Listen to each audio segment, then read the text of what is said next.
Bom, vamos direto ao ponto na nossa análise de hoje. A gente vai dar um mergulho profundo num texto do século XIX que é sinceramente fascinante. Foi escrito por Allan Kardec. E olha só que detalhe histórico curioso para manter em mente. Antes de escrever esses textos, ele era um educador francês super rigoroso e bem cético. A gente vai explorar uma obra que literalmente reformula a forma como a humanidade entende o sofrimento e aquela busca incansável por significado no meio das dores da vida. O nosso objetivo aqui é desbravar essa estrutura filosófica e entender como ela propõe uma mudança completa na nossa visão de mundo. Vamos lá? Beleza, vamos mergulhar de cabeça nisso. A premissa central desse material já começa com uma pergunta super direta. A felicidade completa é possível na Terra? E segundo essa estrutura filosófica, a resposta é um sonoro não. É isso mesmo. O texto apresenta a Terra como um lugar que é, por natureza, um ambiente de prova e expiação e não um paraíso de perfeição absoluta. Sabe, entender isso é o primeiro grande passo, porque ajusta totalmente as nossas expectativas. A ideia é que o objetivo de existir neste planeta não é ter uma vida sem problemas, mas sim um aprendizado contínuo através deles. Para deixar isso bem claro, a fonte traz uma analogia que é profunda demais. Compara a nossa existência material exatamente a isso. Uma rápida passagem, uma parada momentânea numa hospedaria precária. É como se a vida fosse um hotel caindo aos pedaços no meio de uma viagem longa.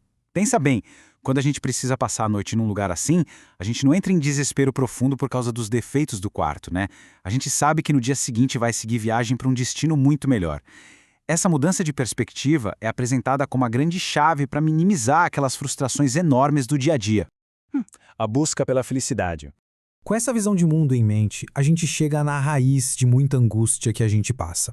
A obra é super contundente ao mostrar que, na maioria das vezes, os seres humanos constroem ativamente a própria infelicidade. Como? Criando um monte de necessidades artificiais e caindo em preconceitos sociais que tiram o nosso foco do que realmente traz paz interior. E o mais interessante é o contraste marcante que o autor faz entre duas visões opostas de vida. De um lado tem o homem materialista, que está sempre olhando para cima, medindo a vida pelo que lhe falta e com aquela pontinha de inveja de quem tem mais riqueza ou status. Do outro lado, existe o homem sensato. Para encontrar a felicidade, ele olha para baixo. Ele reconhece quem enfrenta faltas muito maiores. E com isso cultiva a gratidão. O único momento em que o indivíduo sensato olha para o alto é para elevar a alma ao infinito.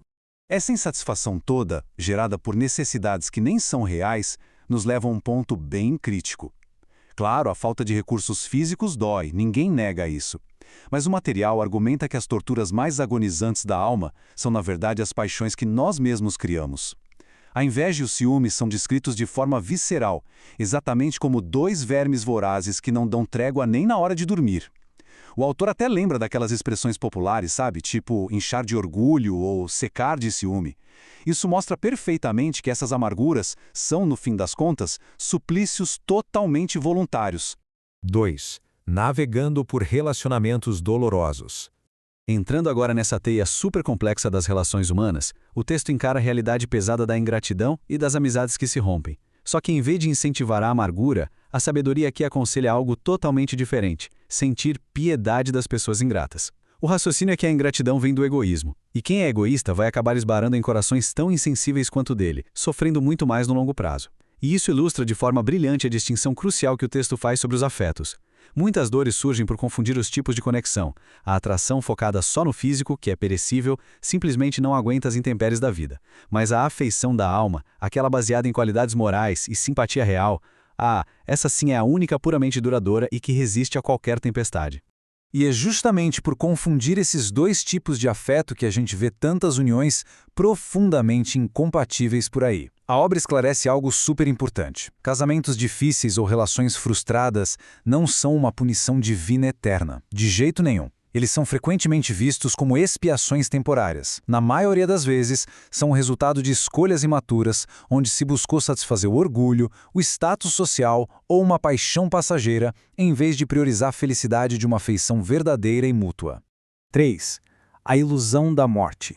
Agora a gente avança para aquele que, com certeza, é o maior temor de todos na Terra: o fim da vida material. O texto argumenta que esse pavor todo vem, quase sempre, de duas fontes: ou da dúvida materialista de que tudo acaba no túmulo, ou de falsos ensinamentos, muitas vezes adquiridos na infância, sobre fogo eterno e condenação.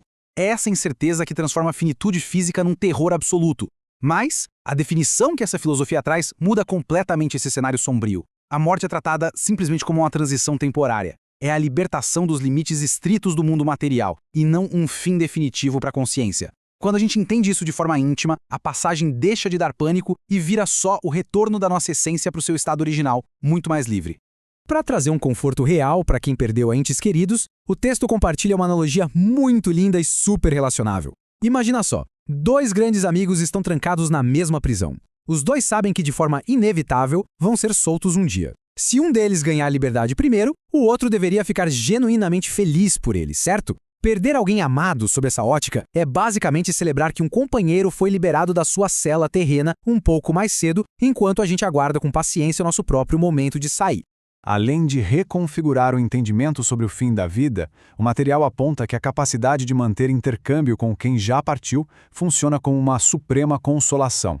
Essa possibilidade não só prova a continuidade da vida, mas atesta que os laços de afeto não se quebram. Com isso, a sensação de isolamento e de separação absoluta simplesmente desaparece, dissolvendo de vez aquele vazio e abandono enormes que o luto tradicional impõe. 4.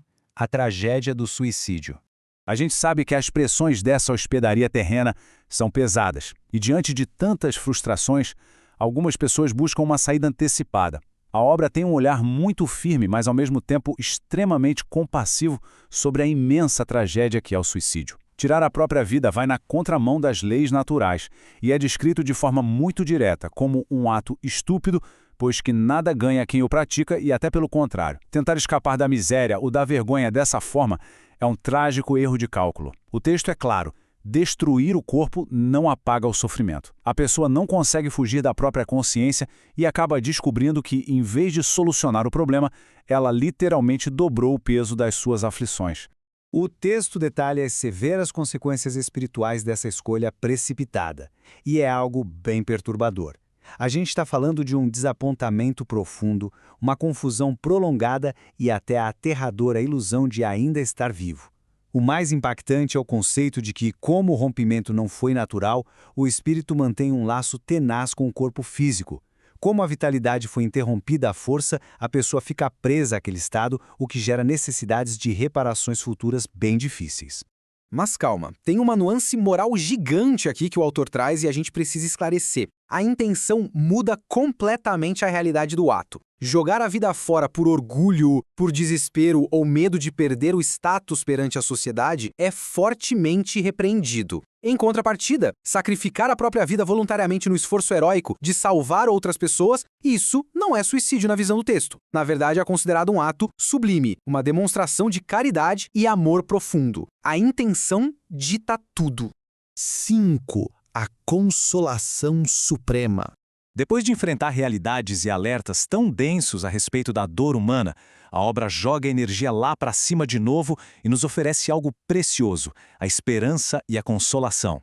O universo descrito não deixa ninguém à deriva. Existe um sentido lógico nisso tudo. Então, o ponto crucial é colocar as soluções em prática. Para aguentar as tempestades e extrair uma felicidade relativa por aqui, são recomendados 3 passos claros. Primeiro, limitar urgentemente aquelas necessidades que são puramente artificiais, sabe? Aquelas ligadas só à vaidade. Segundo, decidir suportar as provações com coragem, confiando no processo, em vez de ficar em murmurações contínuas. E terceiro, condicionar a mente a olhar para o infinito. Isso diminui automaticamente o tamanho de qualquer turbulência imediata. O que nos traz, enfim, ao encerramento da nossa análise de hoje. E para fechar com chave de ouro, fica uma questão central, super provocativa para a gente levar para a vida. Se a gente realmente adotar a convicção de que não somos residentes permanentes deste mundo, mas apenas hóspedes de passagem por uma estalagem de aprendizado, como isso altera o peso dos desafios que enfrentamos todos os dias? É uma lente espiritual vasta e muito poderosa para aplicarmos à nossa rotina, não é verdade? Fica o nosso muito obrigado por acompanharem mais essa exploração e que essa visão possa instigar ainda mais a busca por um sentido muito maior na jornada de todos nós.